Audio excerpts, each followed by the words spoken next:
The ultimate Indian के travel and facts में आप सभी को अभिषेक सरकार का नमस्कार। तो आज हम बात करेंगे महाराष्ट्र के एक बहुत ही इम्पॉर्टेंट शहर अहमदनगर की। दोस्तों, महाराष्ट्र राज्य में अहमदनगर एक ज़िला है जिसके अंतर्गत कई छोटे क्षेत्र आते हैं, जिनमें से एक का नाम है अहमदनगर शहर यानी अहमदनगर सिटी। ये शहर सिन्हा नदी के तट पर बसा हुआ है। राज्य के बीचों बीच स्थित इस शहर की पुणे और औरंगाबाद से समान दूरी है। इसके चारों तरफ नासिक, बीड़ और उस्मानाबाद जैसे शहर स्थित है। अहमदनगर को बसाने की नींव 1490 में रखी गई थी। बाद में अहमदनगर शहर को 1494 में अहमद निज़ाम शाह ने बसाया था। इसी कारण इस शहर का नाम अहमदनगर पड़ा। 1636 के लगभग मुग़ल शासक शाहजहां ने इस शहर को अपना लिया। बाद में समय समय पर शासक बदलते चले गए। मुग़ल शासक औरंगज़ेब ने अपने जीवन के अंतिम वर्ष इसी शहर में गुजारे थे। कहा जाता है कि निज़ामों ने इस शहर पर 150 साल से ज़्यादा राज किया था।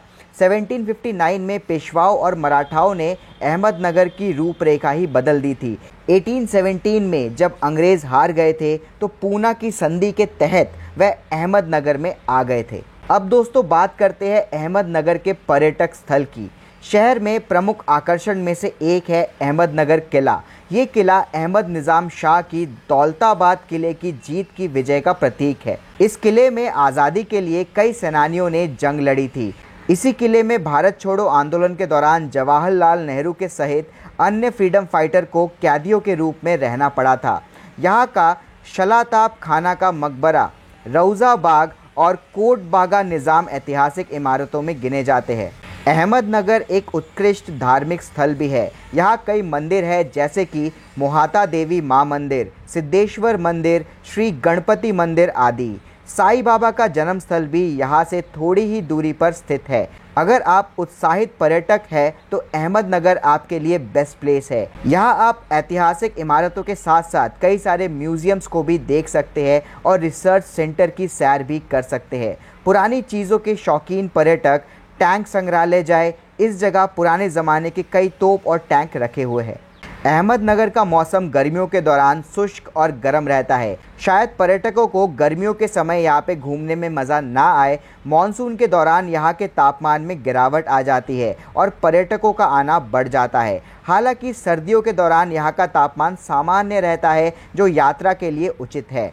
अहमदनगर महाराष्ट्र राज्य के भीतर और बाहर अच्छी तरह वायु मार्ग, रेलवे और सड़क मार्ग से जुड़ा हुआ है। यहाँ के पास के शहर पुणे में इंटरनेशनल एयरपोर्ट भी है, जो दूर देश से आने वाले पर्यटकों को अहमदनगर तक आराम से पहुँचा सकता है। अहमदनगर से मुंबई और पुणे तक जाने में मात्र 4 से 5 घंटे का ही समय लगता है। अहमदनगर एक शानदार शहर है जो 500 साल से भी पुराना है। यहाँ की संस्कृति और सभ्यता पर्यटकों का मन मोह लेती है। पूरा शहर धार्मिक, ऐतिहासिक और प्राकृतिक स्थलों से भरा हुआ है। इस शहर में ग्लैमर नहीं बल्कि सच्चाई है। अब दोस्तों बात करते हैं कुछ शानदार पर्यटक स्थलों की जो अहमदनगर में मौजूद है। सबसे पहले जानते हैं बाग रजुआ के बारे में।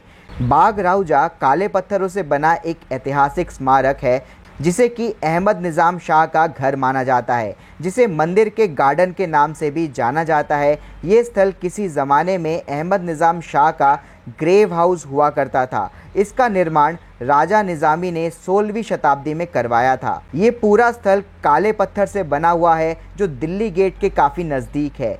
अगर पर्यटक यहाँ घूमने आए तो गुलाम अली की गुंबद को देखना ना भूले, जो कि पास में ही स्थित है। अब बात करते कलसूबाई हरिश्चंद्र वन्य जीव अभयारण्य के बारे में। दोस्तों, ये सह्याद्री हिल से घिरी ये सेंचुरी अहमदनगर की शान है। यहाँ आकर आप अपनी पूरी फैमिली के साथ एंजॉय कर सकते हैं। कई तरह के जानवर इस सेंचुरी में हैं, जो आपको देखने में नए और अनोखे लगेंगे। इस क्षेत्र में पास में ही कौशलबाई चोटी भी पाई जाती है, जो 1650 मीटर ऊंची है, जिसे पश्चिमी घाट की सबसे ऊंची चोटी का दर्जा प्राप्त है। तीसरा पर्यटक स्थल है मुल्ला बांध। दोस्तों, मुल्ला नदी के किनारे पर स्थित इस बांध को दयानेश्वर बांध के नाम से भी जाना जाता है। यह बांध अहमदनगर के राहुरी तालुका क्षेत्र के अंतर्गत आता है। यहाँ पे आप बोटिंग भी कर सकते हैं और परिवार के साथ सुकून भरे कुछ पल बिता सकते हैं। दोस्तों, इस बांध की कुल क्षमता 26 ATMC है।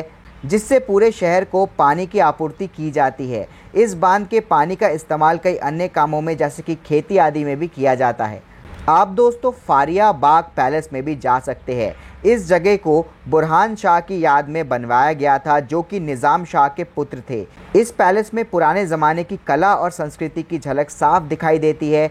ये बाग अष्टकोणीय रूप में बना हुआ है। यहाँ पर गुंबद के आकार का बड़ा सा हॉल है। निज़ाम शाही राजा इस पैलेस में शतरंज खेला करते थे और यहाँ की झील में स्नान किया करते थे। दोस्तों इसके बाद आप टैंक म्यूज़ियम भी जा सकते हैं। टैंक म्यूज़ियम में अंग्रेज़ों के ज़माने के कई सारे तोप और गोले रखे हुए हैं। इसका पूरा नाम कावालेरी टैंक संग्रहालय है, जो शहर के आर्म्स कॉर्प्स सेंटर के पास स्थित है। इस संग्रहालय का उद्घाटन स्वर्गीय BC जोशी ने 1994 में किया था। ये संग्रहालय एशिया में अपनी तरह का पहला संग्रहालय है। कई शासकों के काल के दौरान इस्तेमाल होने वाले गोला बारूद और हथियार आदि यहाँ रखे हुए हैं। यहाँ पर 40 देशों के टैंक भी प्रदर्शित किए गए हैं, जो कि अनोखे हैं। इसके अलावा दोस्तों आप अहमदनगर किला भी घूम सकते हैं और दोस्तों आनंद धाम भी जा सकते हैं। आनंद धाम को श्री आनंद की स्मृति में बनाया गया था। श्री आनंद महाराज अहमदनगर के समाज सेवी थे, जिन्होंने कई गरीब, बीमार और घायल लोगों की मदद की थी। साथ ही वह अच्छे लेखक भी थे। श्री आनंद महाराज का जन्म शीरल चिंचौड़ी में हुआ था। दोस्तों ये कहा जाता है कि वे छोटी सी उम्र में ही आध्यात्मिक ज्ञान से भर गए थे और शिक्षा देने लगे थे।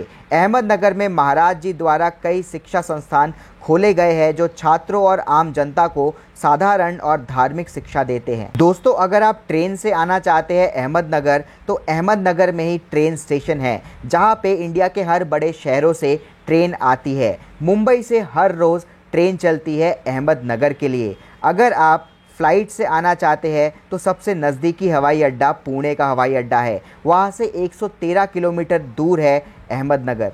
तो दोस्तों हम आशा करते हैं ये वीडियो आपको पसंद आया होगा, और ऐसे वीडियोस देखने के लिए, ट्रैवल, फूड, कल्चर के बारे में जानने के लिए सब्सक्राइब कर लीजिए हमारे चैनल को। जय हिंद।